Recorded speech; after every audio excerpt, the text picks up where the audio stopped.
Welcome to the Grow Your Practice podcast. Hi, I'm your host, Chad Madden, owner of Madden Physical Therapy and Breakthrough.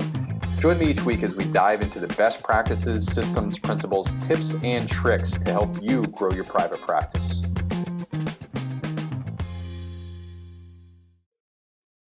All right, so the purpose of planning and we now do a quarterly partners meeting in our private practice. And again, this is Erie, so we're going to do like a little bit of a time jump to 3 years ago, and just to see how close we are to that. But straight out of the Rockefeller Habits. This is originally Vern's planning pyramid. Vern Harnish dropped it, and then Rich Manders picked it up because he loved it so much. I'm going to show you how we apply this for the sake of you to take this to your practice and apply it as well. So this is what's in the book. You know, we have our core values at the base, BHAG above that, 3HAG above that. Then we break it down into annual, quarterly, and weekly, and eventually daily goals as well, daily action items. Right, you're doing this for the entire company, and then every team member is going through the same thing, in particular for quarterly, back down to the weekly and daily as well. So everybody has their main priorities and their main metrics laid out in terms of accountability. So let's see how we're applying this. So at Madden and Gilbert PT right now, what we've done is on our core values, we have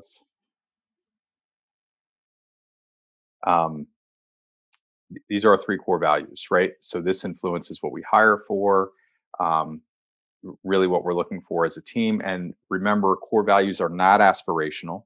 They're a reflection of who we actually are. So number 1 is insistence on patient outcomes. And the thing that we're looking for there is that I can remember many early people that I saw that were not getting better with PT, and I thought, we should be helping them. I can remember, people that I've missed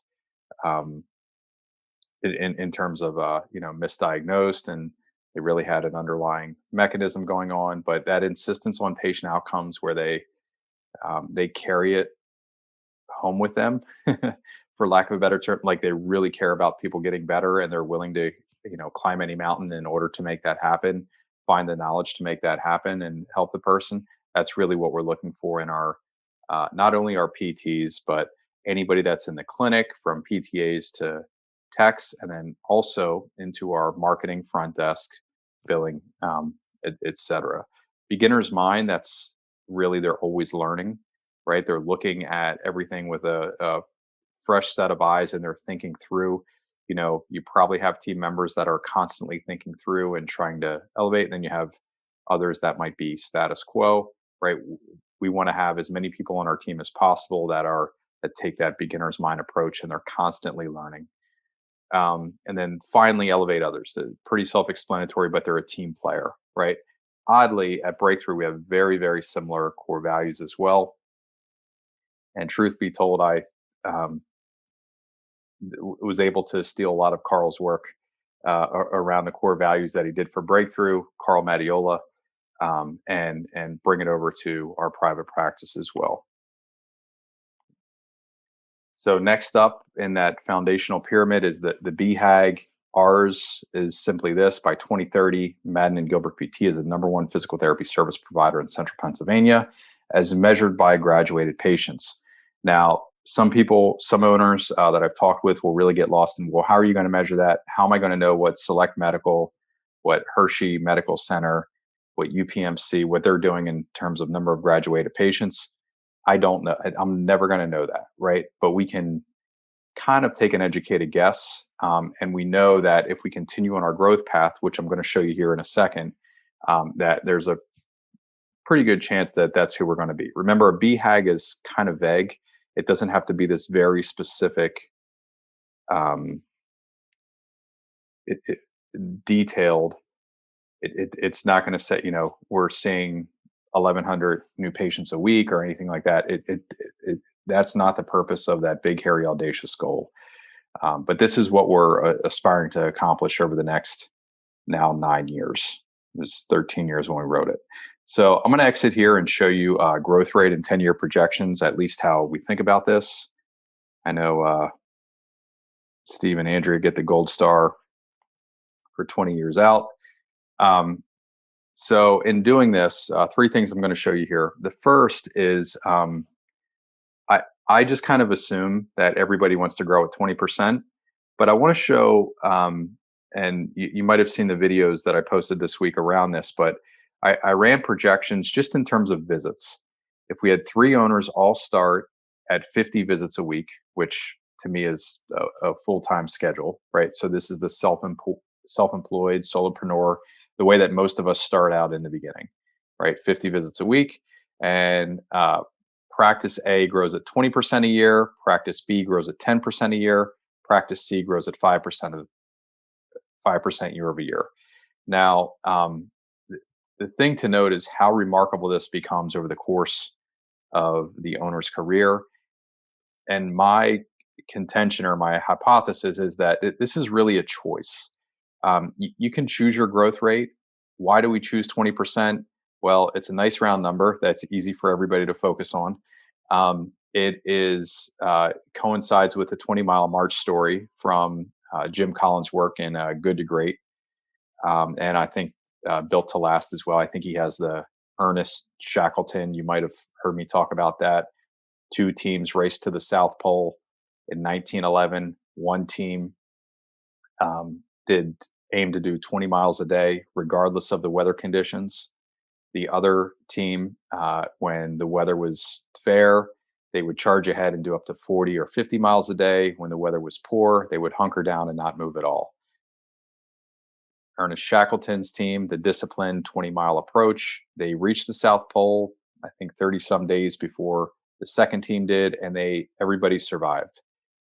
Team B, who I believe was a great uncle of Sir Richard Branson, they died. They did not make it, and the Jim Collins takes that story and then applies it to business just to reflect what he was seeing, the consistent year over year growth. So we aim for 20%. The other thing that will come up in owner conversations is why not more? I have grown at, I think I shared this already, 600% in 30 months. And we broke our infrastructure. It was too fast. I didn't have the personnel systems in place to support that. We didn't have the marketing systems in place to support that. We didn't have the clinical excellence and the emphasis on that. It was too much growth, too fast, and we ended up breaking our infrastructure. And that preceded that 600% in 30 months preceded our record loss there in Q4 of 2009, which was nearly $100,000. So that's why we settled on 20%. It's a nice, consistent growth. It stretches us, and you can see it's pretty profound over the course of a career. So the industry average is 6.2%. So if you did nothing more than keep your doors open and you're living in, any town USA that is not an abandoned coal mine town or something like that, you should be expected to grow at 6.2%. Very recently, a week or two ago, I met with Steve Stalzer and Mike Pekatowski from 8150 Advisors for the podcast. I was doing an interview, and they have done mergers and acquisitions on both sides as a seller and buyer. And I had never heard this before, but they had drilled into growth rate pretty well. And they said anytime that a buyer sees somebody that's growing less than the industry average, in this case 6.2%, that's a red flag, right? So stagnated, plateaued private practices don't carry the same value. There's not going to be the same multiple there as somebody that's growing more than that rate. So 20%, we're about 3x. 10% is definitely above industry average, and 5% is less than that. So if we go 10 years out at that growth rate, all starting at the same point, 20% is 258. So they've quintupled, right? They're $1 million practice already. That 10% growth rate is at 118, 5% is at 78. And the other thing that you can easily get lost in is we, we've had clinics that would do that, uh, achieve that 100 visits within 90 days. Um, One did it in 7 weeks. So I mean, that's very doable. Not going to break there. At 20 years out, it's even more remarkable the difference. We get up to 1,600 visits in the 20% practice, 300 in the 10% practice, 126 and the 5%. If we go 30 years out, um, I selfishly stopped at 30. Just putting myself through this. 10,000 visits per week in the 20%, right? This is a giant practice, uh, doing roughly 45 million a year in annual revenue. All those assumptions are based on today's marketplace at $90 a visit. Full-time clinicians would be nearly 200, right? This is a very large impact in the area. 10% growth would be about 800 visits, 5% growth would be at 206. So very large discrepancy there. And the main point isn't, I think everybody should be on 20%, but if we're being serious about making a change in the marketplace, that's what's going to need to happen. And it's not going to happen overnight. It's a long-term solution. The other thing that we did is we went back here and we're in year 19. So I did this with our partners. And oddly, this is we just surpassed this 1331 as well, and this is almost exactly in line with our income and also our full-time equivalent clinicians. So again, Andrea and Steve showing off that they have 20 years out. 3 years ago, we did this, and these are 2018 actual numbers. And we did that 20% growth moving forward. Obviously, we had the pandemic here in 2020. I didn't know this 3 years ago, but we know it now. And we projected out along that very similar growth pattern through 2028. But I had 2030 on here. Anyhow, so this was really cool.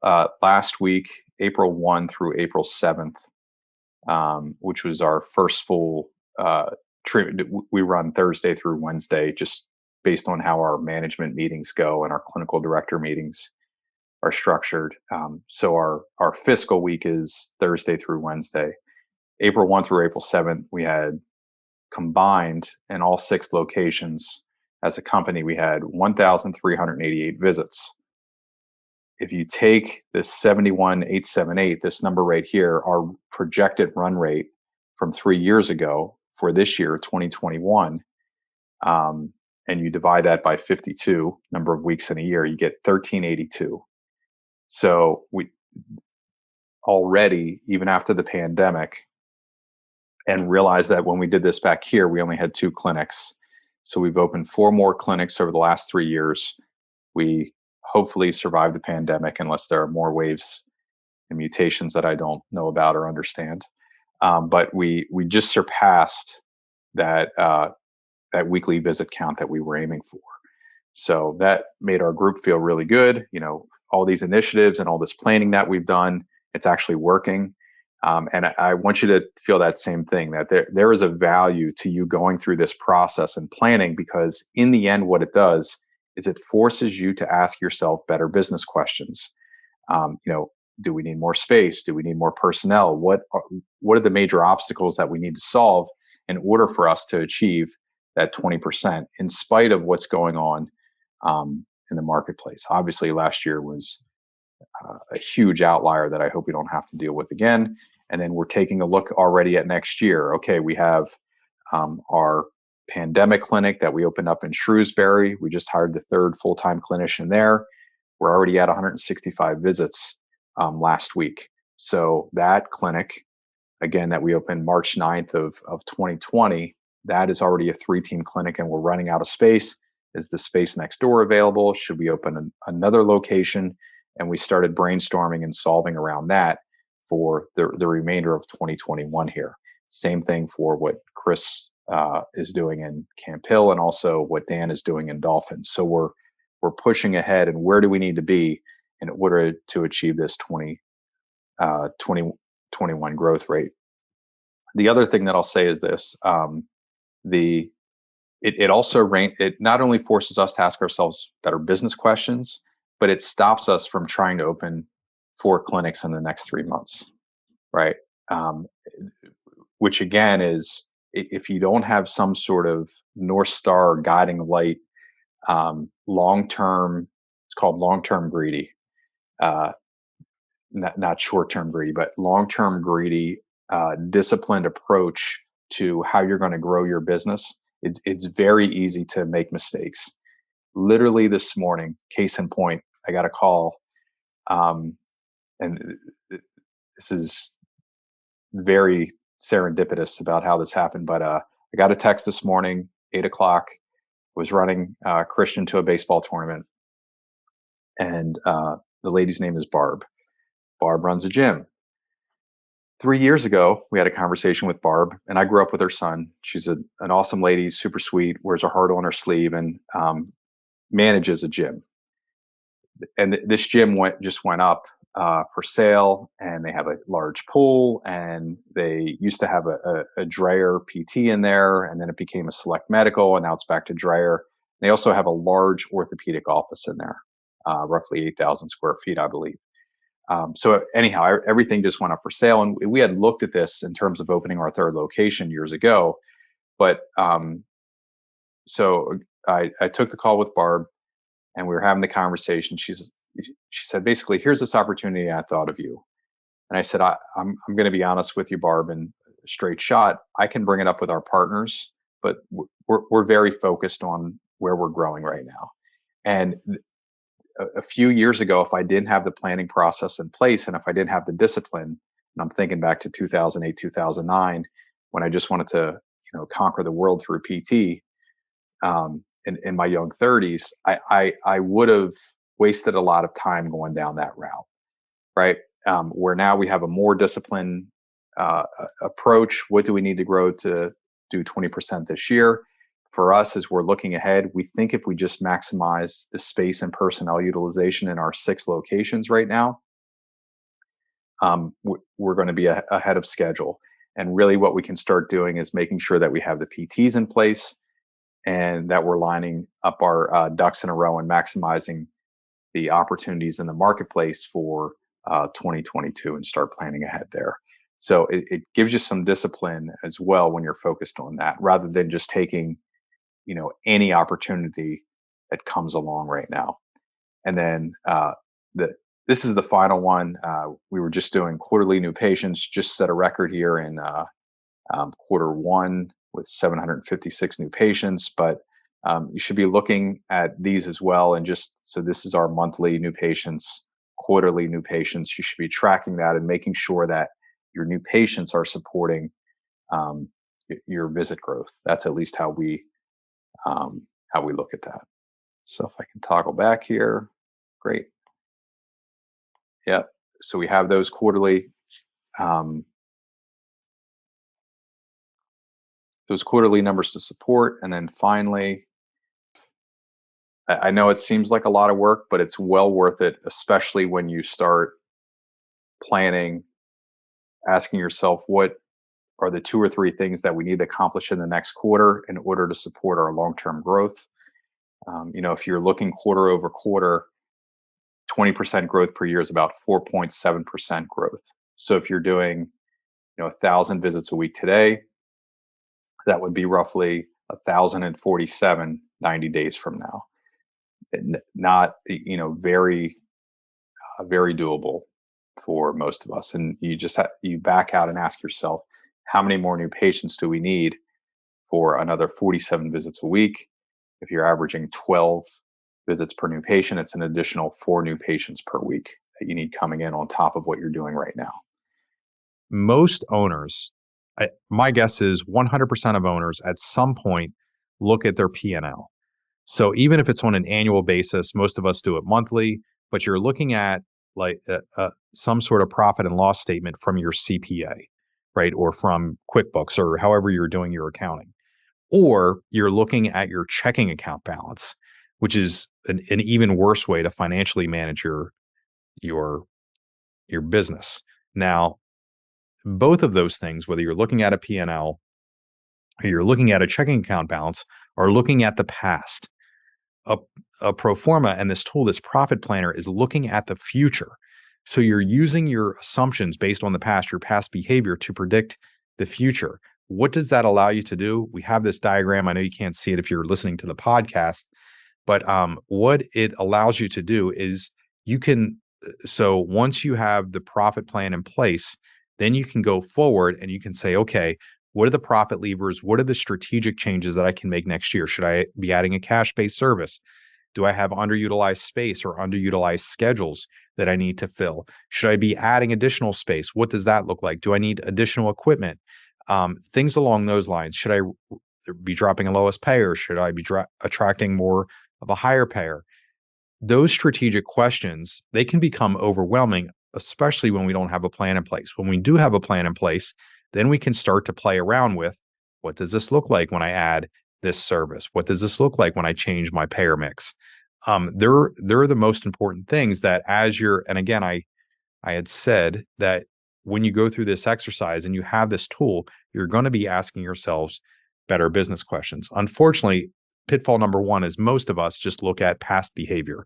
We never, again, I would say 100% of us look at the past for the financials, and less than 5%, 10% of us are ever thinking about the future. This tool, a pro forma, a profit planner, looks ahead at the future. So where can you do this at? Lots of different tools. You can use Excel, you can use numbers, you can use the Google Sheets. I'm willing to offer this, exactly the exact tool that we're using. So you can download that. I'll need to get you a URL. We'll put it in the show notes. It would be a major win for you if you've never done this before to have 2024 planned out. Usually that's an ideal time. This is something that you probably shouldn't, hide in a folder. You should be sharing this with your team, painting the vision. Anyhow, hope this helps you out tremendously and you're doing well and you have a great 2024. Thank you for listening.